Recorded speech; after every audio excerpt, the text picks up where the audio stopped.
Welcome to another episode of Lifetime Talks. I'm Jamie Martin, and my guest today is the cover feature in the Jan-Feb issue of Experience Life magazine, also a friend and colleague of mine. Brian, how are you? Good. How are you? Thank you for having me. Oh my gosh, I'm excited. I'm excited for our conversation. So you are helping us kick off the new year with a focus on kind of finding your edge, and that's some of the work that you've been doing. I want to make sure people know who you are first. So Brian Mazza is the founder of HPLT, High Performance Lifestyle Training, which recently joined forces with Lifetime to create transformational experiences that help people step outside their comfort zones to become their best selves, most optimal selves. You have been an entrepreneur and brand builder for years, and you're now serving as a vice president at Lifetime and working on a book, which we'll talk a little bit about. Very excited. How are you? Good, thank you. Good to see you. It's always good to see you. I always tell you you're one of my faves. Oh, well, thanks. I love that. You're becoming one of my faves, too. It's like a new little friendship that we've got going here. So it's all good. Okay, so I want to step back a little bit before we dive into what you've been doing with Lifetime. I want to go back to your foundations, who you were, how you got into this space. I know you were a D1 athlete in college. So let's talk a little bit about who Brian was as a kid and teen and what kind of led you into the world of brand building. Yeah, so I think as a kid, I was always very confident. My parents instilled that in me and allowed me to be that butterfly and just go do what I wanted to do with guardrails, but allowed me just to flourish through sports. I wasn't always the smartest kid in school. I was kind of middle of the pack. But when I started to perform athletically, things were a bit different. And I think my dad knew that really early on. And it's so different now as a parent myself, how we are so, I guess, more dialed in with our children and how they develop and private lessons and all of these things. And we have so much more video and data. We didn't have that growing up. Yeah. So totally different times. Totally different. It was, you had practice 2 days a week, you played, and that was basically it. You played I played multiple sports. I played baseball, ice hockey, and soccer, where my kids really just focus on soccer. That's what they really want to do. So as a kid, very, very confident. I had an amazing upbringing. My parents were phenomenal. I have a very strong relationship with them and my siblings, my brother and my sister. So we were a very tight-knit family, had dinner all the time together. My dad was a school teacher. My mom was a hairdresser. So I was very fortunate in that sense of having that unconditional positive household. And, you know, I think it shaped me today that's the type of parent I want to be for my two boys.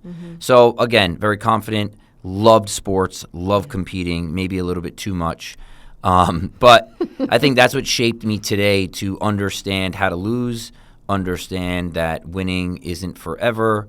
There's going to be bumps in the road as you continue to grow and try to be who you want to be. So, I loved how we grew up. I talk to my parents every single day. My dad and very, very best friend of mine still. We talk all the time.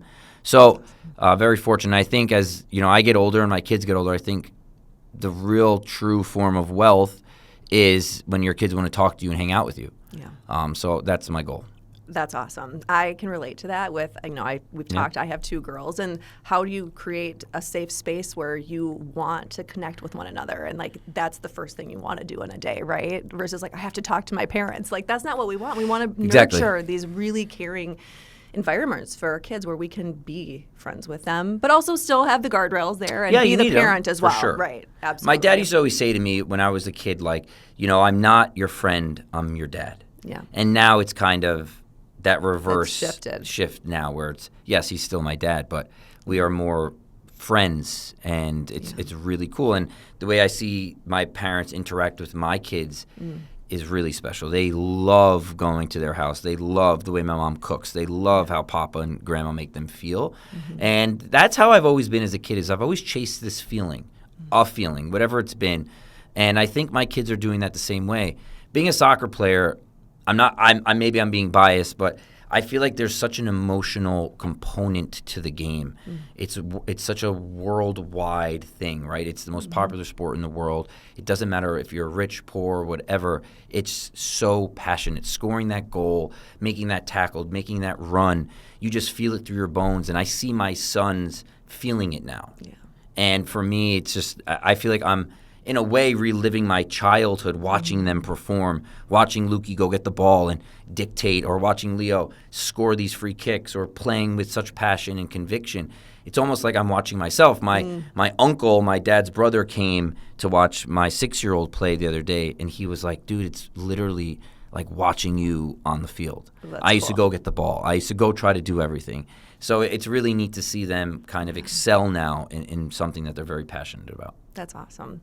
So you played D1. I did. Was there ever a path for you? You thought you were going to go pro, like, or what happened there that you're like, okay, I'm not going that path. Yeah. I'm going this other way. So as much as I considered myself and others considered myself a very top-tier elite player, I wasn't mentally strong enough at the moment to go play D1. Athletically, performed great. We went to Europe that summer, played really, really well in Europe, scored some big-time goals. Yeah. And then when we came back, I couldn't handle the pressure that D1 soccer or D1 sports was putting on me for some reason. I wasn't mature mentally enough to handle it. It was my first real time away from home, and that was fine. I got over that. But I wanted to do other things at that moment, and I wish someone would have been able to reel me in and say, hey, here's a real future for you. This is where I think you need to tweak and change. That never really happened to me, so I've always had this chip on my shoulder that I was let down by my coaches, but over the years as I've gotten older, I was the problem. And I'm happy that I was able to really look within and understand that, so I can hopefully help other people and help my kids to know that when there's a problem, you need to look within first and say, am I causing this? Am I causing more strain, or am I making things better? And even though I was playing really well, we won 2 A10 championships. We made it to the tournament. We had a really good team. I became selfish, and I became this person that I later on, looking back, was like not into and disgusted by. Like, that's not who I was. And I think, I talked to my parents about this. I said, why didn't you ever like come to the school and like shake me up or slap me and say, like, what is going on? You have a future here. And my dad always said, like, I just always let you try to figure it out. Now, I think I'm doing okay and things are great. But there's always that part of me like, what if?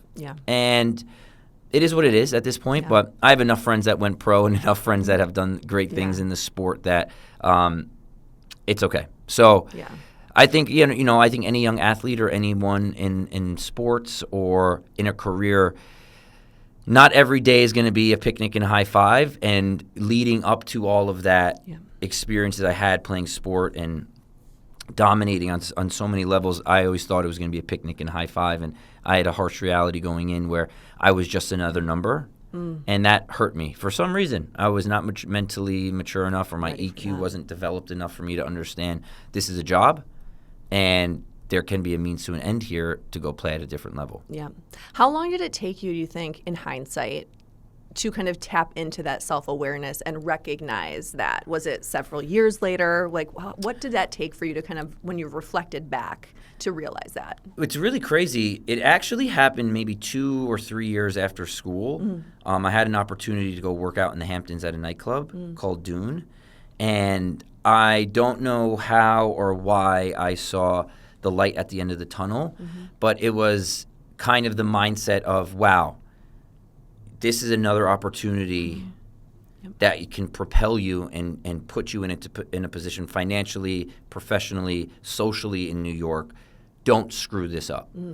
And for some reason, I just saw the writing on the wall that this was going to be that moment, and I needed to lean in on it. Now, for people who are listening who might not know about the Hamptons in the summer, that's the premier spot that everyone goes in New York and the Northeast of the who's who, and all the money is there. And I worked at a nightclub as a bottle runner, and I interacted with the best of the best in many different sectors and industries and was able to rub elbows with them.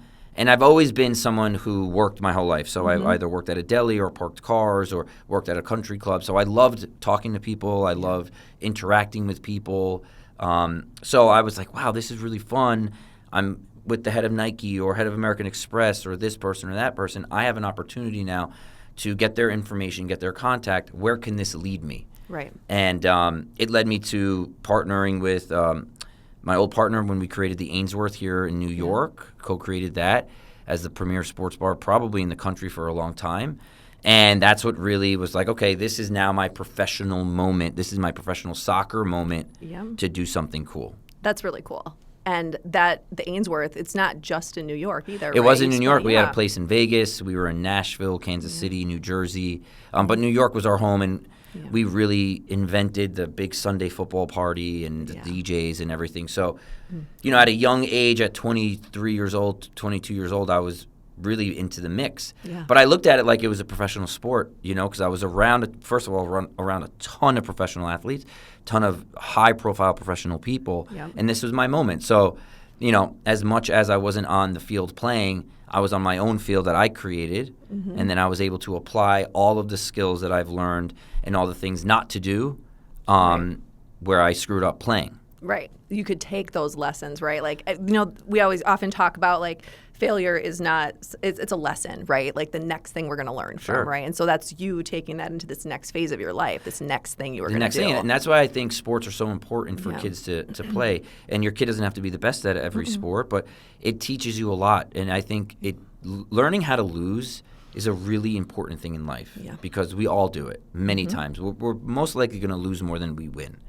But you have to build this resilient and unbreakable backbone that every single day you have to show up. Yep. You get back up, you get back up and you go, and you get back and you go, and you make that phone call again, or you show up again, and you continue to work and think of it like a big piece of marble, and you have to chip away at it every single day because you never know who you're going to meet. You never know who you're going to interact with or whatever. Yeah. And I think me failing at soccer and not chasing a dream that I was expected to do, I looked at myself and said, okay, here's like your mulligan. Yeah. Now let's apply it here and see where that could take you. But if you want to do anything and be great at anything, there's a major sacrifice, right? And I think a lot of people don't understand that.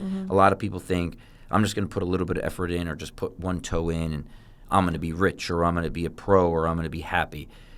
Everything takes a crazy amount of work. Everything takes a crazy amount of discipline, conviction, unrealistic mindset sometimes, and self-belief that has to be so crazy that people might think you're cocky or arrogant, and it's more of a self-love, I believe. So, I just said, this is what's going to be the next path. I'm going to be the best I could possibly be at this and continue to sacrifice. I mean, I missed so many. For 10 years, I missed birthday parties and weddings and opportunities that the normal young professional gets to enjoy, right? They go to the beach house with their friends or they travel. Now, I was in the Hamptons and we had a beautiful house and it was a different story, but I wasn't doing those things that the young professionals were doing because I was working all the time on the weekends. Yeah, that you were focused, right? You were in your sport. In my sport, exactly. And I think I was able to, all the tough times in sport and in college, I was able to translate that. And that's my message. So I coach now and I'm a director of the,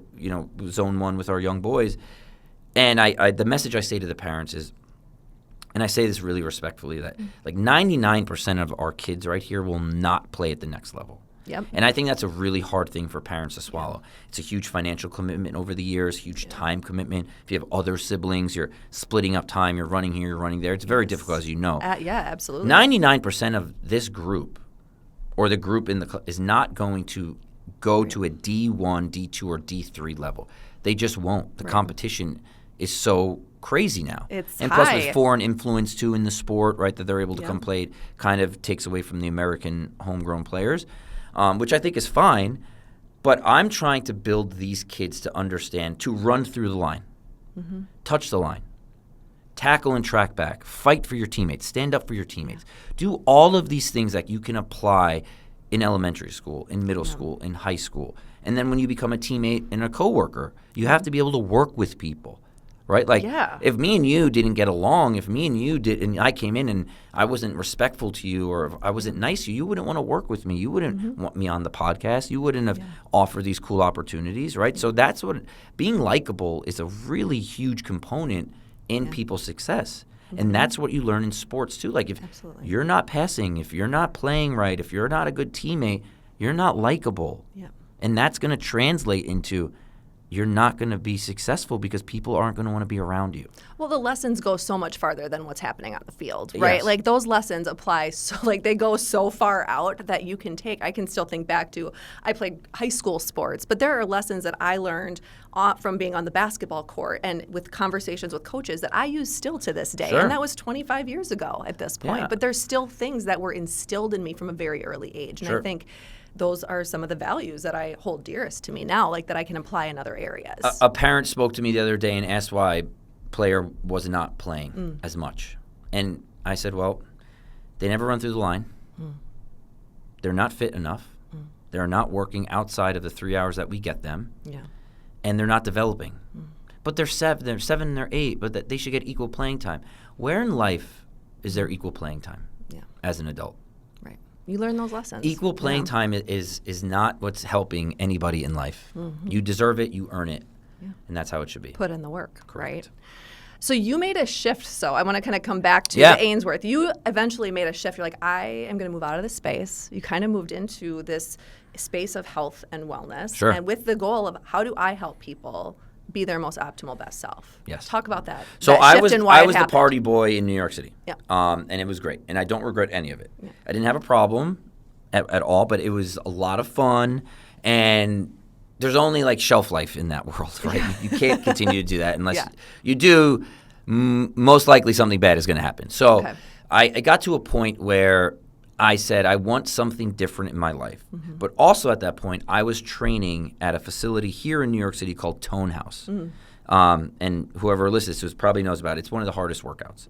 So I was a diehard there, obsessed, loved it. And it started to really reshape my mindset again in bringing me back to an athlete where the camaraderie was there, the expectation, the work ethic, all of that. Yeah. But I wasn't able to, and I was burning the candle on both ends. And I said, okay, something has to change in my life. Yes. And that was, I'm going to stop drinking. And when I started to make that conscious decision in my life to stop drinking, my life really changed drastically. I was getting more fit. I had this mental clarity that I thought was crazy. I was seeing things in slow motion. Things were happening at different rates for me. I was making more money. I was becoming happier. I was finding a different tribe of people. My community was getting smaller but better. So I think that was the shift where I said, okay, how can I blend these two markets together where I was – and that was around 2014, 15. And that was a huge renaissance moment with boutique fitness here in New York City. That's when Barry started, all these really cool concepts. So, again, back to the nightlife world where I was around hobnobbing with all these people. Right. Now I was doing that in fitness. Yeah. So I said, wow. Took that skill set to another space. I took that skill set. I just I got a men's health cover. I had my first men's health cover. So now I was kind of building that brand equity with the consumers. Got a second men's health cover. So I was very, very fortunate in that sense. And then I started to implement Instagram into my life. Yeah. So I started to dabble in Instagram, and then that started to pick up. Yeah. So I said to myself, wow, I'm able to make some good money here in Instagram. The restaurants are doing really well, but when is this going to come to an inflection point where I'm going to have to make a decision? Yeah, make a choice. And I think I made that choice at the very, very last moment I possibly could, because I wanted to give full amount of effort into the restaurants as I was, I was the president of the company then. And this was starting to really explode on the other side with Instagram and helping people and working with brands that were influential in helping people.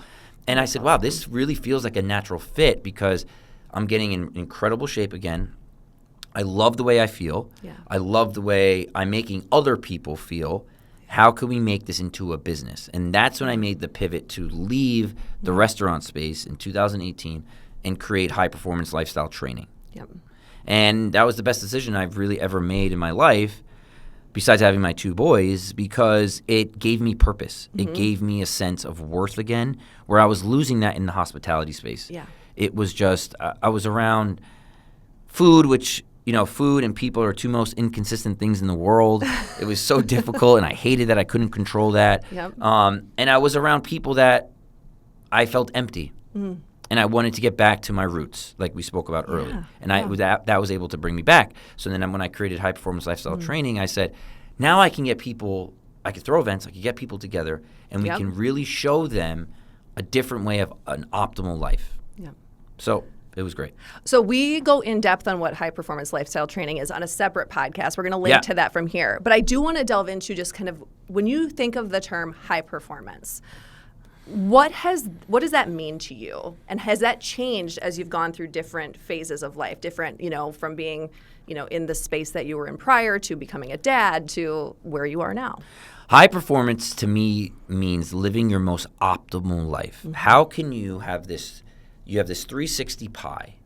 How can you fill it with the best things that you could possibly do every single day? Right. And how is that going to shape you to be the best mom, the best dad, the best coworker, the best partner, and overall best self?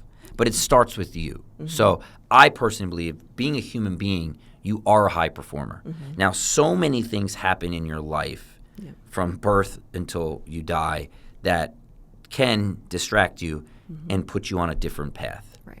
But I firmly believe when you start doing things, start loving yourself, which is totally fine, by the way. I need people to understand in this podcast, it's okay to love yourself. Yeah. It's okay to tell people you love yourself. And you only have one life in this crazy journey, right? So being a high performer means sharpening your tool as often as possible in order to be the very, very best version of yourself. Mm-hmm. It has nothing to do with abs, has nothing to do with great legs or great butt or great chest or great shoulders or arms. Right. It has nothing to do with that. It's so far beyond fitness. It's so far beyond that. Yeah. It is, those come with everything, right? That will come because you're working hard and you're doing it. But it's, what are you taking in? What are you ingesting? From the news, from the food, to your sleep, to who you hang around, to who you married, to all of these things. How are you taking all of this in? Mm-hmm. Is it draining you or is it amplifying you? Right. And I think people are so confused with what they want to be, what they want to, who they want to be around, because they've been told this narrative their whole life for whatever reason, good or bad. You've been told that narrative, but then there's all these other social influences now that just amplify that. Totally. And it's like hard to know, who am I in this? And it's like the comparison problem, right? We're always comparing ourselves to other people. Unfortunately, it's a gift and a curse with the phones, but we're always seeing what everyone's doing. Yeah. And half the time it's a lie, half the time it's not what it really seems to be. So it's very difficult for people who don't have that mental strength and that mental fortitude to say, I don't need to compare myself to that person. I need to work on myself, and I need to go on my own journey, my own path. Yep.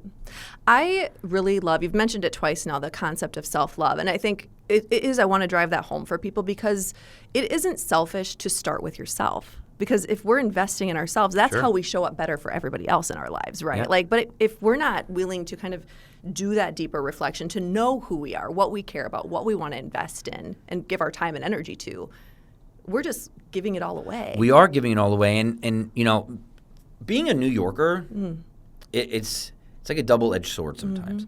Just because you have a great job or just because you have to get up early for work and whatever it is doesn't make you a high performer. Right. And I think New York has that stigma of you're a really huge banker or you are a brand builder or you're this or that, and you don't have time for self-love, which makes you a high performer. That's old news. Yeah. A high performer is when your kids see you intentionally suffering training, when your kids see you getting up every single day, taking care of yourself before you have that big job, or when you're home and it's your undivided attention for your children, or it's when your kids say, wow, you make me feel safe, or wow, you're strong, I want to be strong. That is the ultimate goal. Yep. And I think New York has this stigma, and hopefully it'll change one day, that maybe you can neglect some of that stuff to chase the dollar or chase this career title you think you have or want. Yeah, there's a lot in that. But the whole thing of you're leading by example, but that first means doing. Correct. It means repeating those behaviors over and over again to get to that next place. Yeah, I think people don't understand that the mundane of life needs to be so dialed. Yeah. And that's the sexy part. And people don't think the mundane is sexy because it sometimes doesn't appear that way. But it's the same reps and reps and reps, right? You could do all of these things and you're like, when is my break going to come? When is my break going to come? For instance, I spoke about this the other day on my Instagram. HPLT was been around for a while. We had this client we were doing an event for. I'm human. I didn't want to go to the event. payday was not as big as I wanted it to be. It was very unorganized. It was disjointed. My kids had sports. I wanted to be there for my son in club soccer. I wasn't coaching then, but I wanted to support and show up. And I had this event. Mm-hmm. But if I didn't go to that event, and if my kids didn't see me go to that event and still take care of myself, train, do all of these things, right, I would have been setting up a bad example. Mm-hmm. I went to that event. I met Jason Love at that event. Yeah. That turned into meeting a Fonda. Spent 3 hours with him in the car ride in Florida, going to Boca and all these other clubs. Yeah. And that turned into me coming to meet Jesse here in New York at Penn. Yep. Turned into me meeting Eric Buss, who is my favorite human being on this planet. He should be president of the United States. I love him. Love him. He's one of our EVPs at Lifetime. Yes, so we need a statue for Mr. Buss in every state. You're going to lead that charge. I love him. I will lead that. And then that made me meet Eric Buss, and then 500 calls with BA, who is another weapon in the man. And that led me to my company getting acquired. Yeah. But if I didn't show up the way I was supposed to show up, I would be letting so many people down now. Yeah. And I wouldn't have met all you guys. Yeah. And my business wouldn't have been now with the best juggernaut in the fitness world. Right. Right? So there's so many lessons. But again, it goes back to sports. It goes back to always does. The sprints you don't want to do or the practice you don't want to go to. It's cold. It's wet. You're sore. You're tired. Yeah. No one cares at the end of the day because Jamie will take that spot. Yeah. Right? Yeah. Jamie wants that spot, Brian. And I'm going to put in the work. And I'm going to put in the work, and you're going to get forgotten. Yeah. So, yeah. I think it's so funny because we say this a lot in the podcast, and David, if he were here, my co-host, he'd say like, it's the reps, right? You got to put in the reps, and it can be boring, and it feels like I'm doing the same thing again and again. But again, mundane. It's what kind of builds that resilience, right, to do the next thing, right? And I think it's not just like the resilience to live your most optimal life down the road. It's also to handle the hard things that are going to happen in life. And I feel like that's one thing. I just briefly, quick story. About a decade ago, I was going through a hard time. My nephew was sick, and I was supporting my sister. I was kind of giving a lot to other people, but I had a lot of people say to me, like, gosh, you're really like resilient through all of this. You're getting through this. And it was because I had foundational habits that supported me where I was. And I think a lot of it comes back to what do we do in our daily lives that help us show up in good times and bad. Yeah, I mean, sports definitely taught me that. Yeah. But also I think a huge part during COVID where I really felt like I built this body armor mentally and physically to withstand anything happened during COVID. So I started to run a lot during COVID, and I started to run without music. So I was spending a lot of alone time just hearing my breath and my footsteps in the outside world. Yep. And there's something that happens to you when you practice solitude. And I think a lot of people are so unhappy with themselves and don't like themselves that they need to either be around people, have a podcast on, or have music on. So I stumbled upon doing this because my headphones died. And I have to go. I had no choice. And I was training for a 50-miler, so I had to go. So I started to run, and I was by myself, but nothing. And I was like, wow, this is okay. Maybe the first mile was difficult. I'm like, why am I doing this? Yeah. But then I got into this flow state, and I got into this feeling of, oh my God, what is going on? Then I was like, I'm going to try that again tomorrow. Then I became so obsessed running without music and being alone in my thoughts. There was moments where I was crying, moments where I was second guessing every decision I made in my life, moments where I was celebrating every decision in my life, moments where I would look down at my watch and be like, holy crap, I'm on 10 miles and I have no clue how I even did this. How did I get here? How did I even get here? Yeah. Why is my pace so incredible? And I became this incredible controlled weapon running that I was so thirsty for it every second. And I was able to really be on this therapeutic journey every single day by myself. And it shaped me in so many different ways and changed my views on so many different things. And it was so special. So anyone, I consider anyone, you could do this 30 minutes a day. Put your phone away. I mean, put it in your pocket so that in case someone really needs you. But just walk or run or do something alone for 30 minutes. And just be by yourself. Because we're pulled in so many different directions. Right.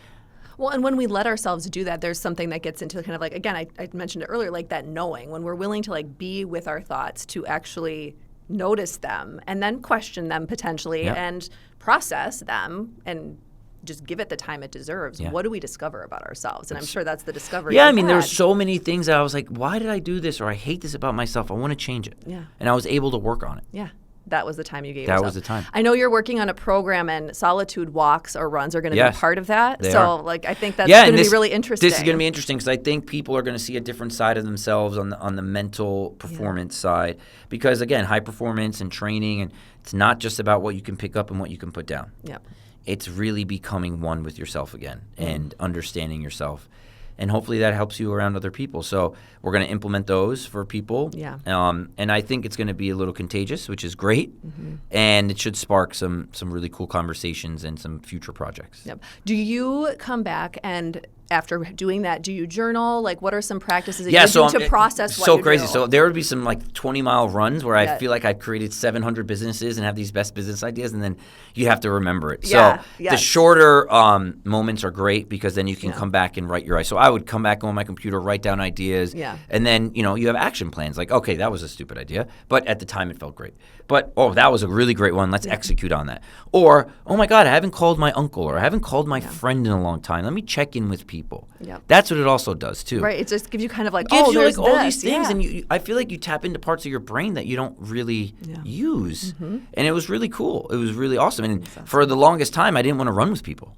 They'd be like, "Oh, let's go for a run." I'm like, I kind of want to do my own thing. I'm doing this over here. I'm doing this by myself, and it's working. Like lifting, I need to be with my performance coach. I prefer that. I prefer to lift with other people. But you tell me on a program to go run or do 10 800s on the track, I'm there all day by myself. That's awesome.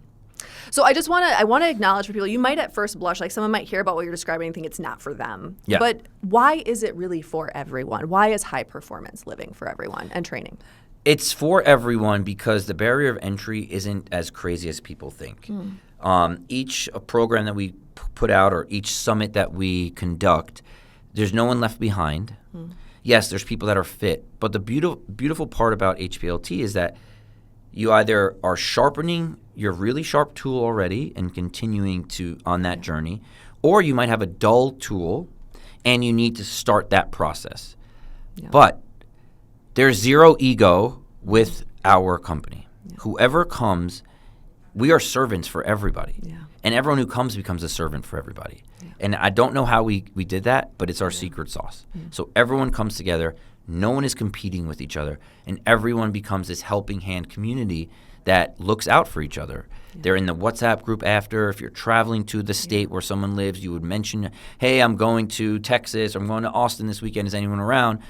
And then everyone's hands are raising into group chat. Hey, you could stay with me. Let's go for a run. Let's go for a bite to eat. Tell me about your business pitch. Hey, I need a new job. Does anyone have any connections here or there? So it becomes this family that's unbreakable. And that's high performance. That's what high performance is. It's building this community that helps every single person while helping yourself. I love that. Supports them through that process of helping themselves. Everyone becomes this really tight-knit family, which is cool. Yeah. So with a career and life that's really dedicated for like reaching for your dreams, just pursuing that best self, how do you stay grounded? Like, what are some of the practices or who are the people that help you slow down and be really intentional in the day-to-day?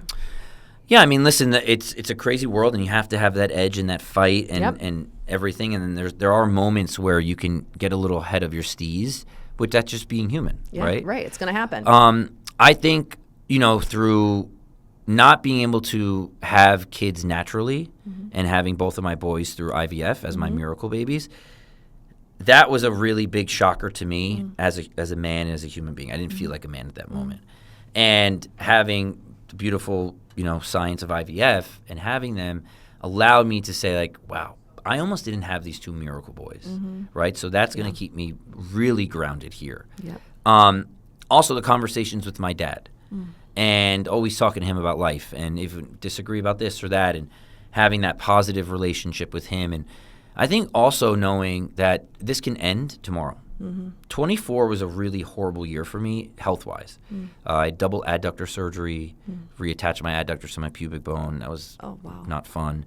I dislocated the cuboid bone in my foot, tore the hamstring off my bone, and I thought I had colon cancer. So going through all of that was like, how much can I take Right. But at the end of the day, like I said earlier on the podcast, I could take it. Mm-hmm. And I took it. And I still trained and still went every day to the gym and still ate the way I ate and still focused on the mundane because I know now that that's going to get me through anything. It's that resilience we talked about. It's that resilience right? that I've built up years after years, and you just callous your brain to think that and know that. So I remember during the moment where I thought I had colon cancer and I was blood in the toilet and sick, and is this over, and having suicidal thoughts and saying, okay, I'm going to drive off the bridge today. Like, I'm going to kill myself. You go through these moments of, wow, like, this could be gone tomorrow. Yeah. And, then you look at your boys, like, I almost didn't have them, right? So you go through that moment. And I think every day you go and, okay, today's a new day. I'm going to go to the gym. And Tommy would be like, dude, like, why are you here? Yeah. I'm like, just work me out. Like, we have to do it. Well, it's how you process, right? Yes. It's how you move through those things. Yeah. Yeah, and I think, you become really sharp. You become that steak knife that we talk about, right? Yep. You become a steak knife, and people see you showing up, and your kids see you showing up. Daddy, you're sick. Yes, I'm going to work out. Yep. Okay. Like, Daddy, you okay? Yeah, we're good. Let's go to soccer. Yep. Daddy, let's go outside. I'm dying. My foot's broken. I can't even kick a ball. Let's go outside. And I would still do it, and they saw that. And I have this one thing with my kids that I'll never let them see me tired, ever. Interesting. Okay. I will never, ever, ever let them see me tired. I could be as sick as a dog. I could be surgeried out. I could be thinking I'm dying. I never let them see that I was going to stop. Right. And I think for them, they really appreciate that. Yeah. So on that note, and I know we're getting close on time here, I do want to ask, like, how do you let yourself recover?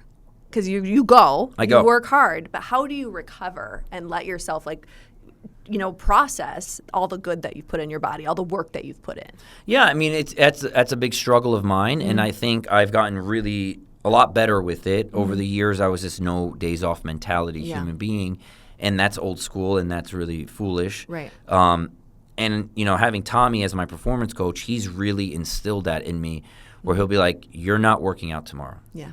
You have to have that team. And if I find out you worked out, I'm going to fire you, like as a client. I'm done with you. And he takes that approach, and he would be like, when I started training with him too, I'd be like, dude, I don't think I'm doing enough. He's like, stop. Stop. This is enough. Yeah. We don't need to burn you out. You've been burnt out. Let's take it slow. And I think that's when we're creating this program for Lifetime that we want people to know and understand you don't need 2.5 hours lifting. Right. You don't need to kill yourself every single day to see a result. Yeah. You probably are not going to see those results if you do that. Right. So I think slowing down with him, or him helping me slow down, was really, really important. And I think for myself was taking more of a step back with certain things and letting it evolve. And not having to be such a control freak with everything. Yep. Letting go in the right places. Correct. And trusting the team and people and the support systems around you. And having, Melissa's a phenomenal employee, and she's been with us for 3 years, and leaning into her more, saying, Melissa, you're going to handle more of this stuff now, and I know you can do it. And her performing and excelling allows me to recharge for other projects and stuff like that. Well, right. And the delegation is huge, right? Yes. Because it gives you the space for the next thing, Yep. right? And on that note, what is next for you? I mentioned at the top of the episode that, you're working on a book. Yes. But, like, what is the passion or obsession that's on your horizon right now? So we have the book coming out, right? Yeah. We don't know what it's going to be called yet, but it's going to be released in 2027. And I want this book to be with you at all times. I want this book to be when your son or daughter graduates from high school, you give them this book. Or if you're graduating college, or you want to change a job, or you want to get out of a situation, this is the book, or this is something that you can read. I want it to be short. I want it to be sweet, which we're working on. And it's really going to give you all of the tips that I've used in achieving a high-performance life. And it's talking about nutrition, and it's talking about who you're surrounding yourself with, and it's talking about all the daily things you can do in order to sharpen your tool. And there's a lot of funny phrases in it, and it's not just everything that I've done, but everything I've learned from people that have a lot of wins and a lot of losses, that have kind of put themselves in these positions to teach others. I've extrapolated a ton of information from Navy SEALs, professional athletes, and people that I look up to every single day to put this playbook together for you, where if you are in a rut, you can go to chapter 7 and I can guarantee you it's going to propel you to get out of it, and there's going to be some action items for you to do so. So kind of almost like its own version of a guidebook, Bible of sorts, like that you can grab and lean into in the right places. The chapters are going to be short. It's not going to be, and listen, all these books they're phenomenal that are people putting out, but they're so long sometimes, and with everyone's focus being so crushed and smaller, I want this to be a quick read. Yeah. I want this to be, I remember chapter 6. Like that was butter knife versus steak knife. Yeah. And maybe I'm hanging around too many butter knives in my life. I need some steak knife people that are going to keep me accountable, make me uncomfortable, make me work harder, tell me my flaws in order to become better. Yep. So it's all of that. Like, what type of friend are we to other people? I did this post yesterday. What type of friend are we? Show up. Like, how are we showing up? We can't just expect people around us to be great. Like, what are we doing? Yes. So it comes back to self again, right? Correct. Like and that self. That comes back to self, comes back to sport, comes back to showing up. Awesome. All right, Brian. Well, we've gone through a lot. There's a word that comes to mind for me when I think of you. I think you're a connector. Like, you're really good at connecting people. If your sons, maybe your older boy, is it Leo who's oldest? Leo's oldest. If he could describe you in one word, what do you think it would be? Oh my God. Annoying. No, like a pot. Like, no, I'm just kidding. A role model. I think he would say really caring. Yeah. You show up. You're tough, the dad tough that love. shows up. Yep. Tough love. Yep. But you're bringing probably everything you've learned from your relationship with your own dad into your relationship with your boys. I think they know that I'm not going to settle. I'm not going to let them settle in their life. Yeah, you see their potential, and the possibilities are there for them. Yeah. Awesome. Well, Brian, always appreciate chatting Thank you. with you. If people want to learn more about you, they can go to brianmazza.com.